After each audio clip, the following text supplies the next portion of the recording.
Hello, my name is Benjamin Hart. I'm an American attorney and the managing director of Integrity Legal here in Bangkok, Thailand. As the title of this video suggests, we're discussing Thai-US trade. And this is a topic I've sort of stayed away from here recently because it's delicate. I don't want to wade in something I don't fully understand, especially while negotiations are going on. And look, full disclosure, I'm a Thai American, okay? I want what's best for the alliance. I want what's best for my home country, America, the country of my birth. I want what's best for my new home country, where I'm naturalized, Thailand. I want what's best for all of us, okay? And for that reason, I want to leave it with the pros to figure out what's going on with regard to Thai-US trade. On a certain level, I understand Trump's position. You know, the United States has kind of gotten a bum deal on many trade relationships. I would urge Mr. President to maybe look at the fact that Thailand isn't necessarily one of those. Thailand has been a really staunch ally of the United States, especially in this region, and especially when you understand the history of it. You understand that this goes beyond trade, that Thailand has been a staunch ally. Even when we were not in the best position we could have been in geopolitically, Thailand stood by us. And the US-Thai Treaty of Amity is held for nearly 200 years.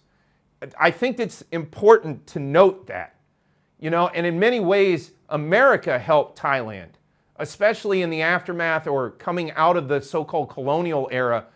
Us Americans helped Thailand come out from under a lot of outside undue influence, and not in a particularly self-serving way. If you understand the history of that, there's one guy in particular, Francis B. Sayer, S-A-Y-R-E. I've discussed him in other videos on here. He, along with a number of other folks, came down here and helped Thailand in many ways to sort of get around and get beyond the colonialism era, which Thailand on her own navigated out and away from and maintained her own sovereignty all throughout that era. One of the only countries on earth that ever was able to do that. It's one of the reasons I became so fascinated by Thai history, and probably one of the reasons I ended up becoming Thai. But the point of this video is, you know, these trade negotiations have been going on. I've been kind of staying away from that. Frankly, I got other things to do. Thai politics has frankly caught my attention here recently, so I've been kind of keeping an eye on that. But then old Thaksin decided to just start barging into that conversation as well. By the way, apropos of nothing, you know, he doesn't hold a political office. It's my understanding he's not supposed to really be involved in all of this stuff, but here we are. Thought of making this video after reading a recent article from the Bangkok Post, bangkokpost.com. Article is titled, Thaksin Joins Thai Ministers in Fine-Tuning Response to Trump Tariff Threat. Now, as noted, if you go out and sort of do some research in the ether of the internet, Trump had a deadline. It's now been pushed back to, I believe, August 1. So we're still kind of in this limbo. Things are still ticking along. It's my understanding the trade envoys are talking. They're in active discussions, and they're proceeding positively. I do go into some deeper analysis, some further deep dive into this stuff in our paid news service, Integrity News Service. You can email us at media@integrity-legal.com if you want to get on the mailing list to be in the paid news service and see some deeper information on that. I do videos on that long form content, 30 minutes or more. Another thing while I'm talking here is quick plug for Pancake Palace. My better half and I started up a restaurant here in downtown Bangkok. As the name implies, there are pancakes. It's kind of a breakfast anytime kind of thing. We've also got American diner style food. We've also got glass bottle Cokes for those who like that. I love that.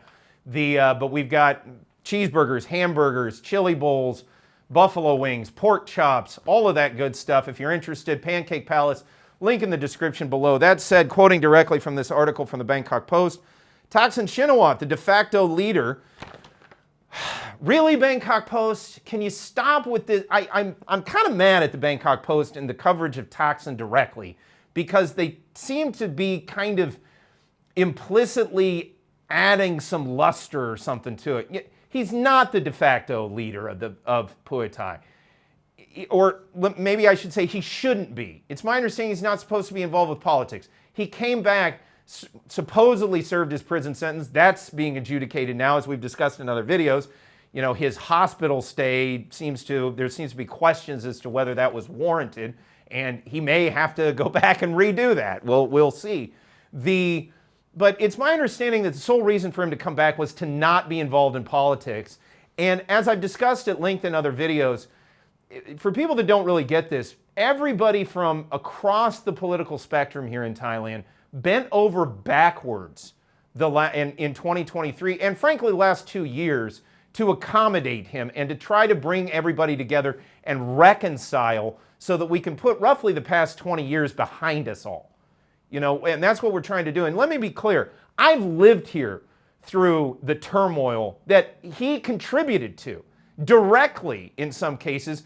Specifically in 2010, I was here when the city saw serious turmoil, and he, with his buddy at the time, Hun Sen, who he's now broken with because Hun Sen leaked a phone call to him and said that he was faking it when he was wearing his neck brace and arm brace, which I discussed and kind of compared to old Bill Murray in the movie Wild Things, where he's wearing a fake neck thing because he's trying to con the insurance agents, but whatever. I was here for that. And his comments and things did cause serious damage here in Bangkok, frankly, directly. He would say stuff and then people here would get upset. And next thing you know, we've got, a fire breaking out somewhere or something. It was bad. We all wanted to reconcile from that. Everybody across the spectrum, everybody that knew anything about the past was like, okay, let's get him back in. Everybody can sit down and we can reconcile and move on. He didn't seem to want to do that. It seems like the only thing we've seen consistently since 2023 and the creation of the coalition government has been, at least from the core coalition party, have been policies pushed by the World Economic Forum, have been policies that would put us under a digital currency system that would have tracked and traced all of our money and put us into an inordinate amount of debt that we didn't need, which, by the way, Pei Tongtan herself canceled that program, probably because, or postponed further handouts, probably because it was bad fiscal policy. But that being said, these were the things that got pushed in, and on top of it, we have seen nothing but further political discord emanating from one specific place. That's it. And again, I get a little mad about the way that they call him the de facto leader and things like this in Bangkok Post and stuff. He's a civilian. He's chiming in. When you guys cover Jatu porn, you don't call him the de facto leader of the red shirts, because that's not really what he is. He's just a guy talking. He has a history. He has, he's a known entity, but these things are sort of added on when discussing this particular individual, and I ask why. Quoting further, of Thailand's ruling Pheu Thai party, and ruling, even the press is saying that their majority margin in the House is razor thin. I question whether it's even actually there. As we've discussed in other videos, parties like UTN and the Democrats, which are ostensibly part of the coalition because their executive boards say so, their rank and file membership does not seem to be in lockstep with their boards. And meanwhile, there are other parties within the coalition. I call it the rump coalition now. Again, I'm not so sure that razor thin majority that they keep claiming is actually there. But that said, let's keep going. Is taking a more proactive role in shaping the country's response to deal with the fallout of President Donald Trump's threat to impose a steep 36% tariff on the exports to the U.S. Well, how's he taking a more proactive role? In an untoward way? In a way that he shouldn't? And if he's allowed to take a more proactive role, why can't anybody just take a more proactive role? What does that mean? Quoting further, and with regard to Trump's threat on this 36% tariffs and stuff, I gotta be honest, and I go into deeper analysis on this in our paid news service. Again, I won't get into that, but media@integrity-legal.com. I find it really odd and paradoxical that we're seeing tariffs imposed when what's called the Triffin's dilemma applies to the US dollar and the US's current sort of geopolitical and economic position, or geofinancial if you want to look at it like that, insofar as a country with the reserve currency, under the notion of Triffin's dilemma, has to hollow out their internal economy and see manufacturing occur in other places so that they can then benefit from the manufacturing from the economic output, and then that country basically just gives them, in the case of the US, sort of pieces of paper or ones and zeros on a computer in the form of currency transfer. And that's the relationship. To my mind, injecting tariffs into that very delicate type of structure can create volatility. Let's put it that way.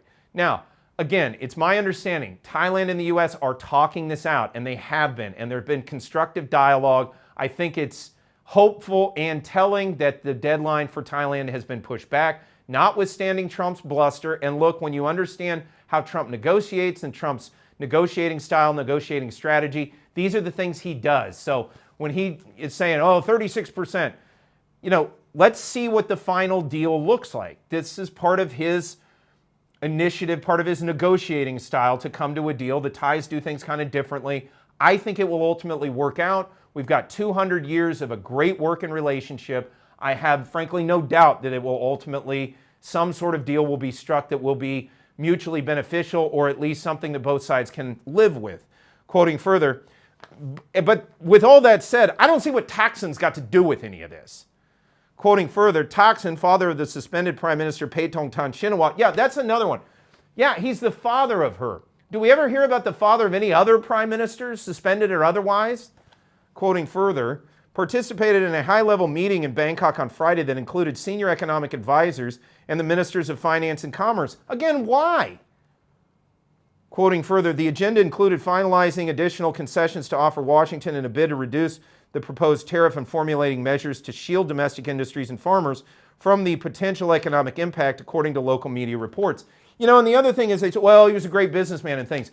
Yeah, some time ago, frankly, everything I've seen that they've brought forth in this ruling core coalition party has been bad for Thailand, not least of which was going into a bunch of debt at a time we didn't need it, to have imposed upon us a digital currency system that would track and trace all of our transactions. It was so-called money that could be turned on and off and would have an expiration date. And we, the country, were supposed to go into inordinate amounts of national debt to finance it. So the notion that this person has some kind of amazing genius at business and finance, I find that notion spurious, to say the least. That said, quoting further, Finance Minister Pichai Chunhawajira, who heads the task force negotiating with the U.S., said, and this is the guy I want to hear from, the actual finance minister, the guy that's heading up the negotiation. I don't care about the father of the suspended prime minister. Quoting further, after the meeting, that the government plans to make slight adjustments to its proposed framework in hopes of securing a more quote-unquote competitive tariff rate compared to neighboring nations. Sounds like a pretty good plan to me, Mr. Pichai. Sounds like you're doing your job. Again, I don't know why we need these outsiders who are apropos of nothing injecting themselves into this process. Quoting further, Mr. Pichai said he's ready to travel to the U.S., to the United States for talks if needed. Well, great, good, go. I would be happy to see that. And I think it would be a good thing. It sounds like that person is on the ball and he's doing these negotiations. And my question is, what is this outsider who has nothing to do with anything within the government and who is merely at this point the father of the suspended prime minister, who, by the way, is suspended from being prime minister on a 9-0 decision from the Constitutional Court to take up the case, and on a 7-2 decision to suspend her in light of a call where she had an inappropriate communication with a foreign power regarding a border dispute here in Thailand. What does the father of that person have to do with anything in the trade negotiations between the United States and the Kingdom of Thailand?